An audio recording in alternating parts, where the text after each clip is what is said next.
We are back with another video.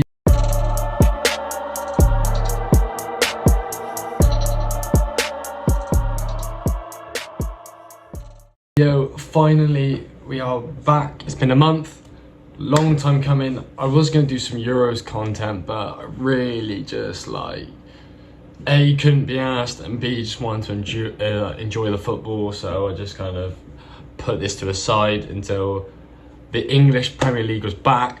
So you know what's coming. Obviously what's coming before the Premier League starts. Everyone does a prediction, right? Everyone slaps their bold statements out into the open and gets scorched for it.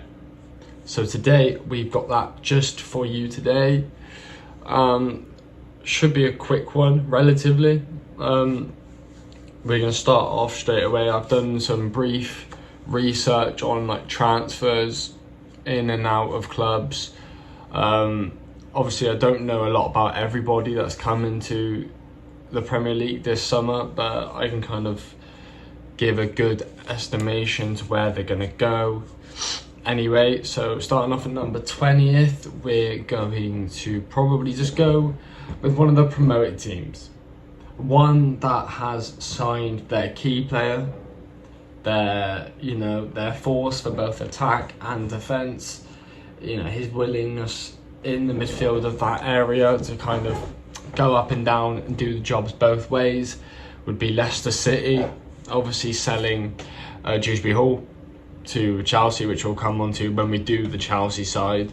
But yeah, and they've also let go of Kelechi Iheanacho, who is one of their main number 9s. Obviously Jamie Vardy's coming to the ends of his career, the outs, he's slowing down, he's not putting up the numbers as much as he used to. Also, the selling of Dennis Pratt and Mark Albrighton, yes, they're old, but they could still have been of use to keep them up. But no, they've let go of them, so I don't reckon they're going to do very well. They're going to finish rock bottom, 20th, even though they have signed a player called Fatoro. Don't know much about him. 17 million euros. I'm sure he'll do something in the future, but they're going down, and they're not staying up. Next, 19th, we've got Southampton, the Saints. Ooh, they're just not very good, are they? They're a mediocre side. Yes, they came through the Championship. Yes, they were good. But also they came off through playoffs. The teams that have come through playoffs, they either put a little bit of a fight and still get relegated, but usually they'll just go straight back down again. So I'm just going Southampton 19th. I haven't really paid much attention to their ins and outs in terms of transfers. Next we've got 18th, finally going down. And no, it's not Everton, it's Nottingham Forest. They've signed very minimal players to kind of fix up some patches, but they've released a lot. Freuler's gone back to Italy with Bologna.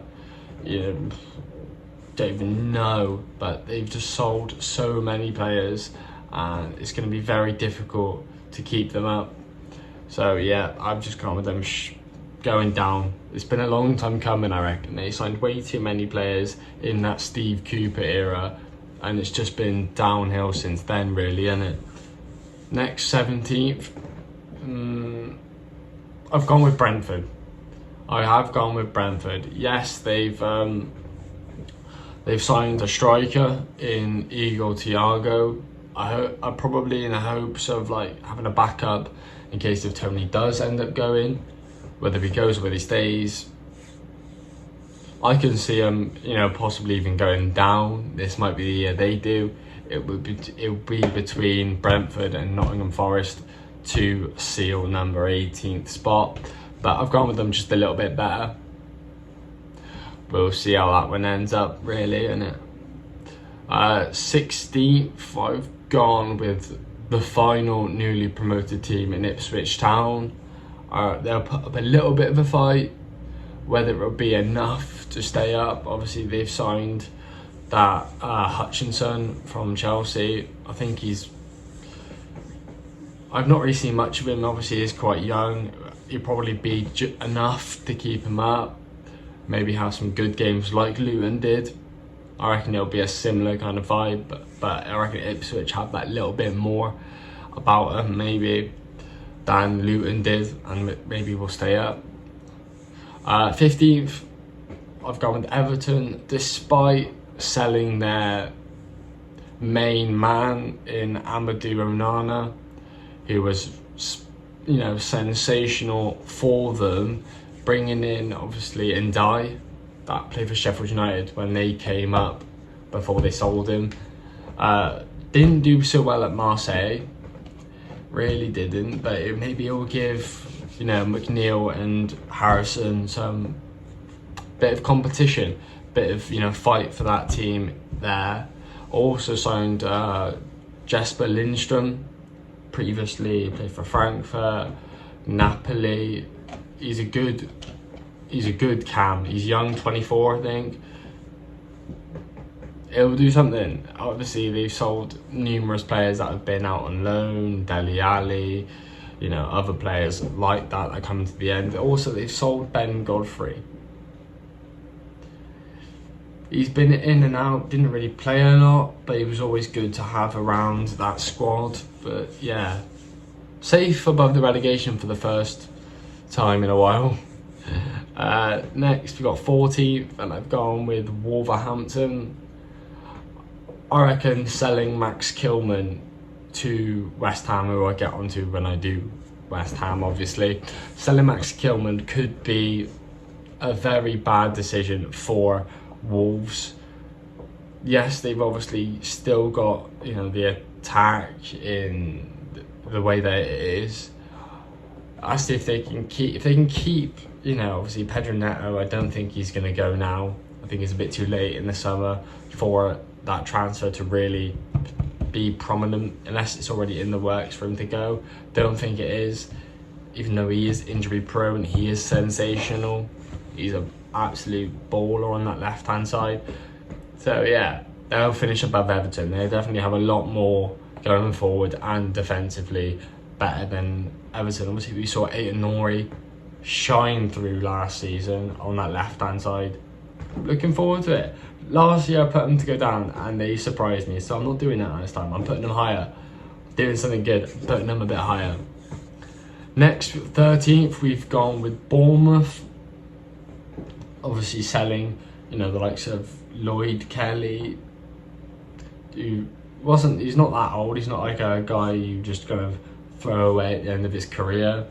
No, but Kiefer Moore is €2 million for that one.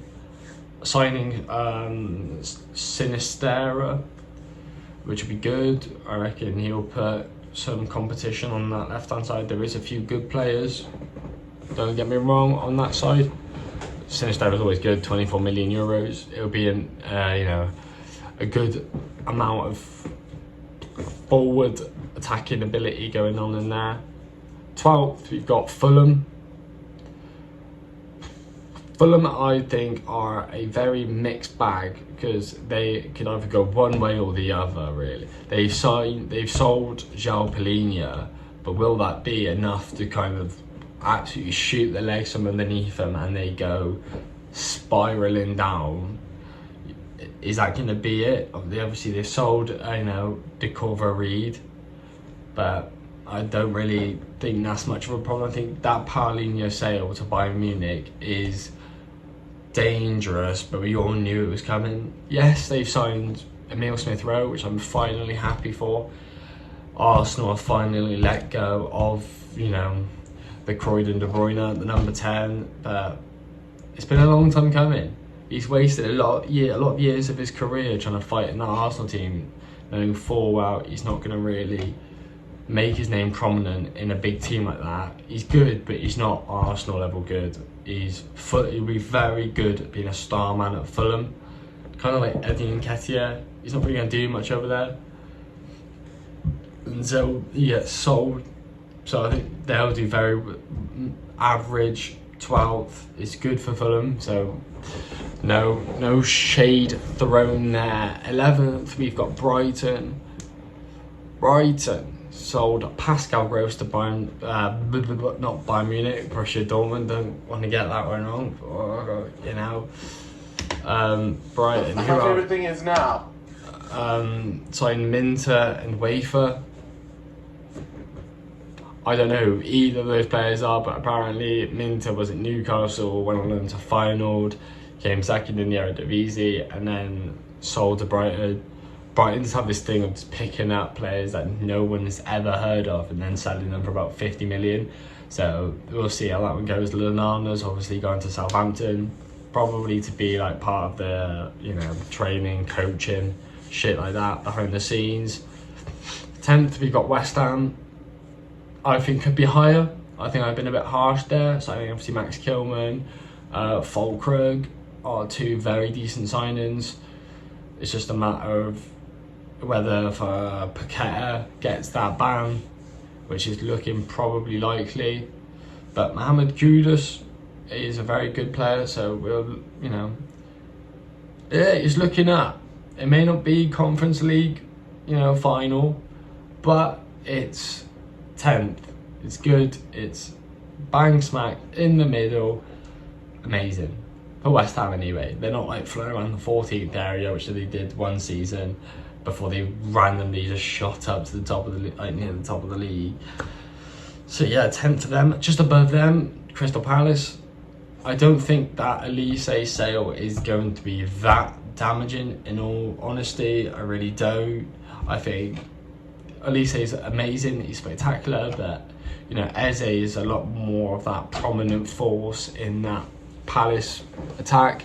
I think, you know, if Mateta can come into this season as well as he was in the last 10-12 games of last season, and Eze kind of keeps that same momentum, obviously signing Ismail Sarr from, I know he played for Watford where he was last season, don't know, and Kamada from Lazio. Good signings. They'll be perfectly fine with that Elise sale. Next we've got 8th, we've got Newcastle. It's just a matter of whether they can keep those big names, really. The Bruno Guimaraes, Isak, Gordon, everyone else. That's really going to be the difference for them. Yes, they've sold Elliot Anderson to Nottingham Forest, and they've signed Lewis Hall on a permanent. Shouldn't be that bad. I think they've signed Vlachodimos as well from Forest for like 30 million.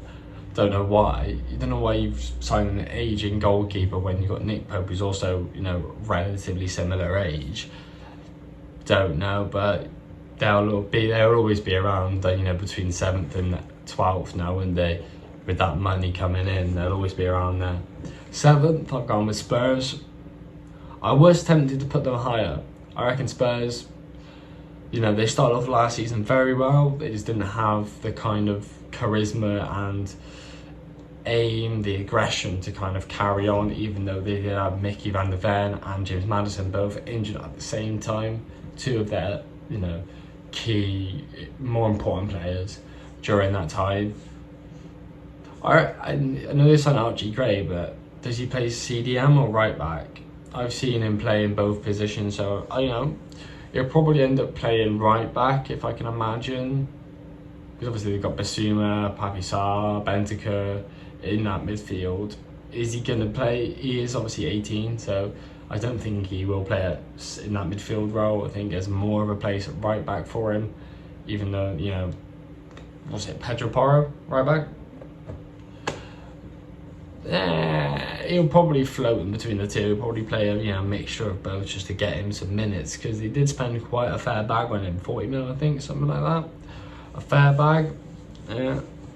6th, we've got Man United. They signed what, Lenny Yoro from Lille. Don't know much about him. Apparently he's the dog's bollocks, so gotta take people's word for it on that one. But I don't really trust Ten Hag's signings. His, you know, marketing technique is a bit skew with, so he's not too sure about that signing. I've seen Zurki. I think he is good enough. Whether he's good enough to play, you know, as a main nine is something, main nine in a top Premier League side, I mean, is a bit difficult. Would he just play alongside Højlund, or would it be like play him some minutes and then give Højlund the kick up the arse? Because Højlund didn't score his first goal till December. You know, yes, he still ended up with relatively good numbers to his name, but he had a very slow start in that Man United shirt. 6th is good though. It's European football. Next, 5th, we've got Villa. Their transfer window has been exceptional for Unai Emery. You know, signing Onana off Everton, what an amazing season he had. Maatsen, Champions League finalist, coming into a team just going into the Champions League for the first time in, you know, many years. He's gonna, you know, Emery's really hit the nail on the head. Yes, they've lost the RB, but not the end of the world. You just lost a second striker, but then you've got, you know, Duran. I've seen, you know, what's his name, João Felix, being rumoured with Aston Villa. Obviously they got, you know, Bailey on, you know, one of the flanks. Douglas Luiz also, but they've just replaced him hand in hand with Onana, so not really much of a problem. Signing Ross Barkley as well, Illing Jr., which was probably part of the Juve Villa swap thing that the market does now, just to I don't know why they do it, but it happens and it's annoying. 4th, we've got Chelsea. I don't really know much about the signings because there's so many of them, so many loans ending, stuff like that. I know they signed obviously Dewsbury Hall from Aston Villa, Leicester, sorry, don't cut my head off for that one. Signing, tossing Adebayor as well from Fulham. Keeping obviously Cole Palmer, you know, all the people around that, Madueke. I want to see more from Madueke. I think he is starting to come into his, you know, form, I guess. Mudryk pains me because he has the ability, but his brain is just somewhere on a different planet. He just doesn't know what he's doing. Just doesn't. He runs in the most wrong areas possible on the halfway line, lose the ball, and then you're on the back foot again. If he was doing what he was doing, you know, in a progressive final third, who's stopping him? And if he does lose it, that it's not that, you know, if you lose the ball in the defensive half, it happens more times than you losing it in the middle and then being on the back foot again after just, you know, coming off being on the back foot and then being on the attacking foot. But I reckon they've definitely improved. You see, you know, in the last 10 games of last season, they, you know, were in the top 3 for form. You know, it was just that start of the season was really difficult for a Chelsea fan. Must have been hell. 3, I've gone for Man City. It's not like I'm saying Man City's, you know, reign is going to come to an end. I've seen Julian Alvarez being linked away from the club. I believe they signed someone called Savio. Don't know. Obviously, you got De Bruyne coming to the end of his time. He probably should be looked to being sold. Kyle Walker, yes, he's fast. Yes, he's good, but you saw him with the Euros. He's got a mistake in him now. He's got the odd, you know, flutter here and there. He is aging. He's going to be 34 in this Premier League season at some point. I reckon this, unless they start, you know, doing like a revamp, sell everyone, you may not get as much as you pay for them, but you're going to get something to be able to reinvest into, you know, future. But I reckon they will have an off season this year. They won't win as much. They won't be dominating Europe.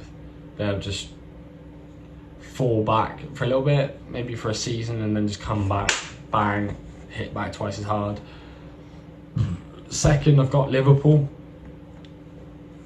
Liverpool is it's the same kind of situation with Man City, really, isn't it? Like Salah's aging, Van Dijk's aging, Alisson's aging. You know, Thiago retired, John Matip's left. Not many people nobody's come in. as far as I'm concerned. Adrian's left, so you know it's either going to be Alisson play until his legs fall off, or Kelleher gets some game time. Give him some minutes. He's 25, 26. He's still young. He's still agile. Trent, I want to see him more in a midfield role and play Connor Bradley right back. Can't be Calvin Ramsey because he's on loan. Connor Bradley, you see him right back in like the friendlies, that pre-season games, cup games, that don't really matter. But I want to see Trent in that midfield. I want to see Trent, McAllister and Szoboszlai in that midfield. Not bad. It's not a bad midfield, is it? It's not a bad midfield. You've got 2 8s and a 10. Obviously, Endo is also 31, so I can't imagine he'd be as prolific. He'd be 32, these aging legs left, right and centre. And then number 1, I've gone with Arsenal. Full of youth, full of ability, full of surprise. Yes, they don't really have that persistence to keep going, but obviously you've got Jurriën Timber coming back in, obviously been injured out the whole of last season pretty much. Saliba well on his way to being one of the best centre-backs. He's one of the best centre-backs in the world, no questions asked. You've got Gabriel, Ben White, Raya on like a full permanent transfer rather than a loan. So Ramsdale's going to probably be just pushed out and disregarded, which happens in football. It happens. It's a good exciting team. It's got both youth, experience, ability. That surprise. I do want to see more, but also you're going to get more just in time.